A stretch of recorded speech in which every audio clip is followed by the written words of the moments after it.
Hello everyone, this is Pilot and welcome back to another episode of MocTalks, a series where I build and review my Bionicle creations. In today's video we'll be taking a look at Orus, who's not only my tallest mock but also one of my most complex. As always, I've listed all the important timestamps in the description, that way you can easily navigate to the sections of the video that you'd like to see. Lastly, if you wind up enjoying this video then please consider giving it a like and subscribing. Not only helps to grow the channel, but also helps you to stay up to date on any new videos I release to my channel. Now with all that out of the way, let's get building. Alright, so here we have the foot, which wound up being one of my favorite parts of Orus's design since it conveys a lot of what I was trying to achieve with Orus, which was this combination of a very monstrous, imposing look with a more robotic aesthetic as well. His feet almost kind of give off the same vibe as like a dinosaur foot, right? He has these like big claws and, you know, he overall just has like a very large foot, almost like what a T-Rex would have, right? And that combined with sort of the blocky look of the foot piece attached to the front, and also the tube that gets routed through there later when we do the full leg assembly. You know, it gives off that aesthetic that I wanted for Orus very well. The translucent pieces also help a lot to make Orus look more robotic as well, since, I don't know, they kind of give off a more sci-fi robot vibe. Like in movies and games and whatever, you see all these, you know, machines with all these little glowing lights and bits and whatever, and having little, you know, studs and claws and whatever, and these more glowy translucent colors kind of gives off the same look. My choice to use the Paraka foot as kind of the base for Orus's foot design was also somewhat intentional, since you know, when building Orus I kind of knew that he was going to be a larger mock, which, you know, wound up being the case since he's like, I don't know, like 11¼ inches tall or something in that range. Of course, you know, Titan mocks need that stability to, you know, stand upright and everything. And Orus, you know, while having these big feet, did end up having stability issues in other areas of his build. On any Titan mock, having large feet like that is usually a necessity since, you know, it allows for a larger base for a mock to stand on. So now we have the lower leg, which compared to the foot is a section of the build I'm a lot less fond of. I had a lot of different ideas for, you know, different sections of like the armoring and whatever on this part of the build, and, you know, while a lot of those ideas were kind of neat, I don't think a lot of them really combined that well, and it sort of resulted in a design that's very conflicted and just messy in general. Another thing I think could be kind of improved is the color distribution compared to the foot, which for the most part is just black and translucent orange. The lower leg and the upper leg too have a lot more silver on them, which I think is mostly just the result of me not having armor pieces available in black. Like I'm pretty sure I was planning on painting that 2015 armor piece on the front of the lower leg in black, but I guess I just never got around to it. Having that much silver there compared to the foot, right, which only has one silver piece, kind of just, you know, conflicts with the color scheme and doesn't completely ruin it, but it makes it a bit more inconsistent.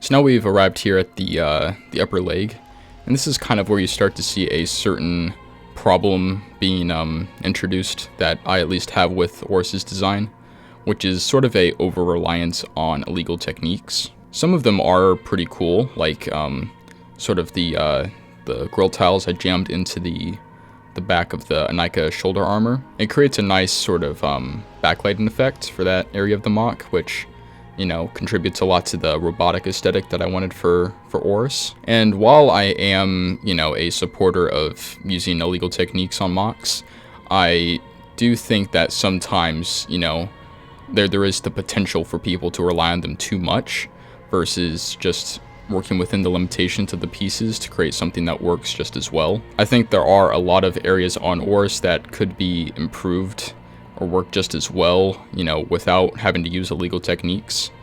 you know, you'll quickly see as we get into the other stages of the mock that there are a lot of, and I mean a lot of, illegal techniques that I've used to construct this mock. And while, you know, again, I don't mind illegal techniques, I think, you know, a lot of them could be avoided, and it does somewhat hurt the aesthetic of the mock, in my opinion at least, since having parts that don't really fit completely right and sort of stretch and bend others, it can have the potential to make a mock seem much less clean, make it a lot more messy in the way it looks, which I'm not the biggest fan of.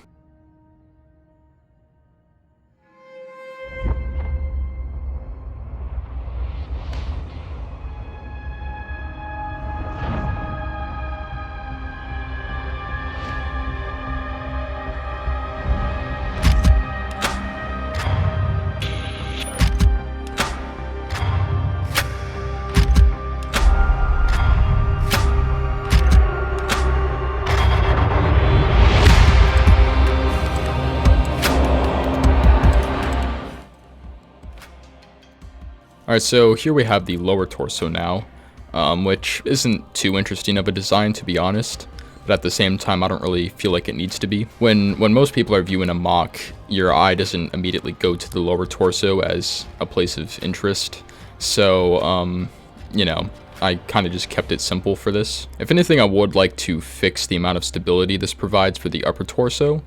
Right now it's just kind of connected using that one ball joint at the top, which doesn't really do a whole lot. The upper torso tends to flop around a lot since all of that weight is just being held by that single ball joint, and it can make it very easy for Orus to fall over. So I would like to change it eventually to add more support for Orus's upper torso, perhaps using a design similar to what my self-mock Teray uses, using piston pieces on like either side to kind of support it. But yeah, I think overall this is just a pretty solid design for the lower torso.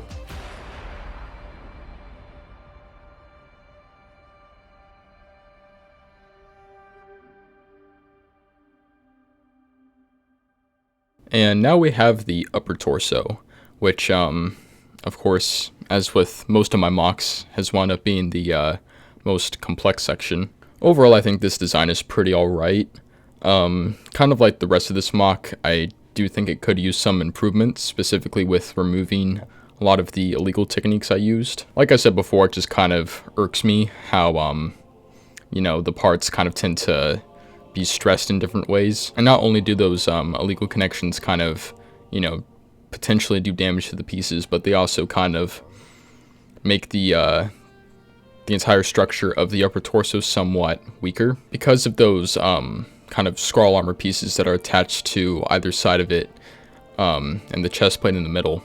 Those pieces kind of conflict with one another, which can cause the shoulder areas to get kind of detached from the mock and be pulled apart, which you know, obviously is not optimal. I think the combination of like the cape with Orus's pauldrons is also quite cool. This is one of the few mocks I've done that has a cloth element to it. I would prefer for the cape to kind of sway out to the sides a bit more, since right now it's kind of just a straight piece of black felt with you know, at the ends sort of curved.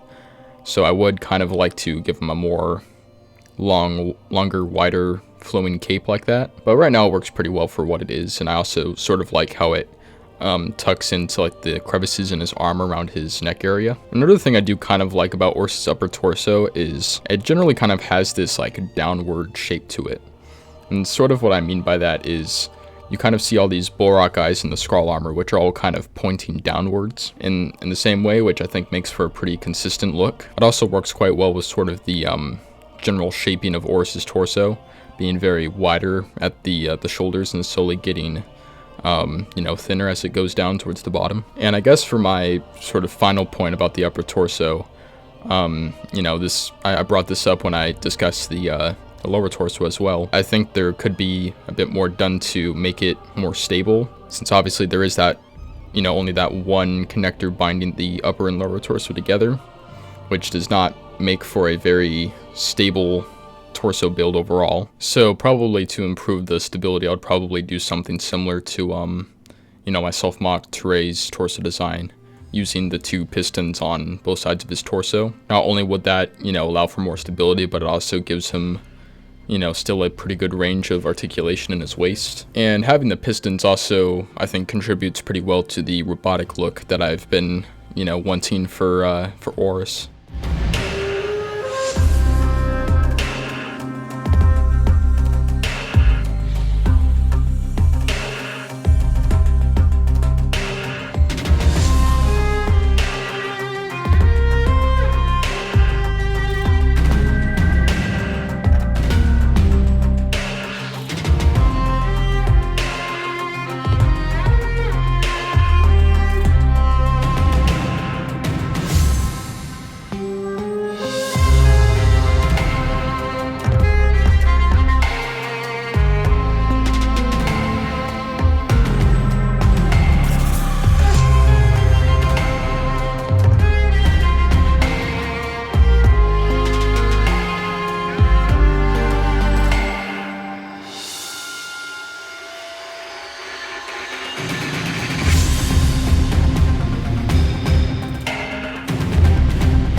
So now we have the upper arm. To be honest, I got kind of lazy with this design since I didn't really know what to do for this section of the build. So more or less I just kind of went for a simple CCBS arm design.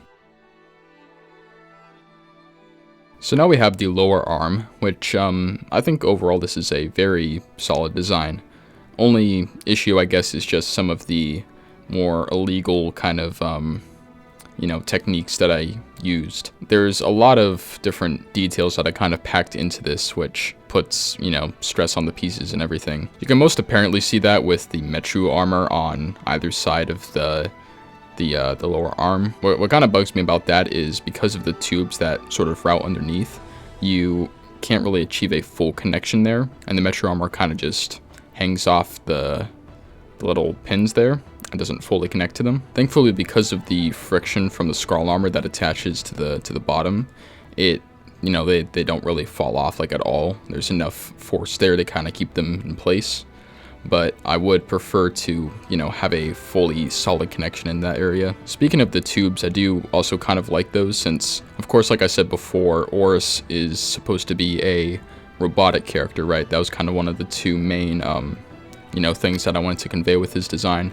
So I gave a lot of different, tube pieces to different areas in his build to kind of convey that well. And I especially like how they're placed here since they're kind of like underneath his armor, which kind of gives more detail to his design. So yeah, overall this is a pretty alright lower arm design. It's definitely one of the more complex builds I've done for a limb design, and I think it turned out pretty alright.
And now for the hand. The hand is pretty, simple. The only real, design decision I had here was to use those claw pieces instead of the Exoforce arms like I usually do. The main reason for that was just to be more consistent with the claws that were used on Orus's foot. So yeah, that's pretty much everything for the hand.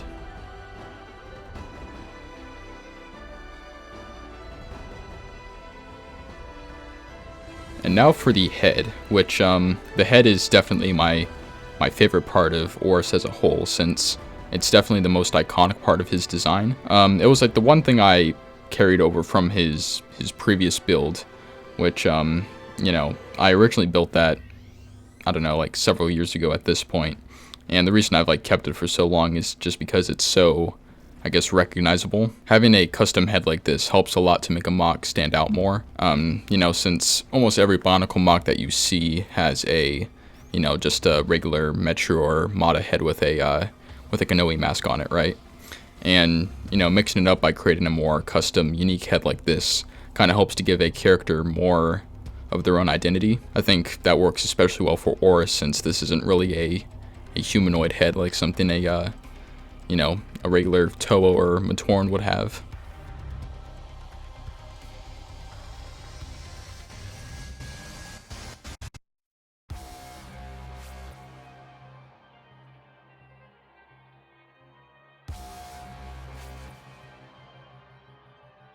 And now we have the weapons, which the base of this is mostly the same from Orus's previous designs. It's, basically just the 2015 Tahu weapon pieces, right?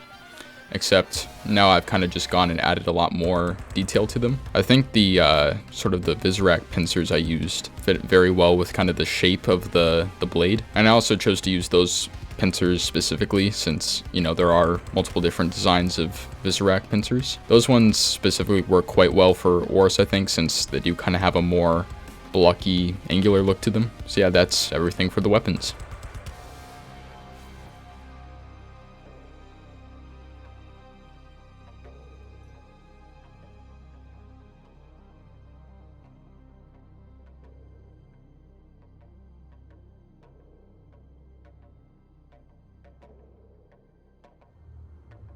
And now it is time for the final assembly, which I'll kind of take as an opportunity to kind of give some of my final thoughts about Orus. Orus was built during a very transitional period in my sort of style as a mockist, so I was kind of, you know, I tended to be very experimental when building him. A lot of that experimentation also came from the fact that he's pretty much like the first real Titan-sized mock I've built. You know, of course, now I've built another mock on that size, that being my self-mock Teray, but Orus was the first time I really tried to make a mock at this scale, so in all honesty, I didn't always know what I was doing. Like I said before, my main issues with Orus are the sort of over-reliance on legal techniques and also the stability issues. So if I were to make another revamp of Orus eventually, I would obviously like to fix those, as well as some of his proportions too, because right now his torso is a bit long for his legs as well. That's another issue I've had. But yeah, eventually I think I will get around to making a new version of Orus someday. You know, I'll probably kind of keep the same general design that I've had here, except just, you know, upgrade him to be bigger and better. So yeah, I think that's pretty much all the thoughts that I have on Orus. So I think I'm just gonna leave it there. The tutorial, of course, will continue for a little bit longer just because, you know, I still have to finish assembling Orus. But once that's finished, that's going to be the end of the video. So thank you guys for watching this episode of MocTalks, and I will see you in the next video.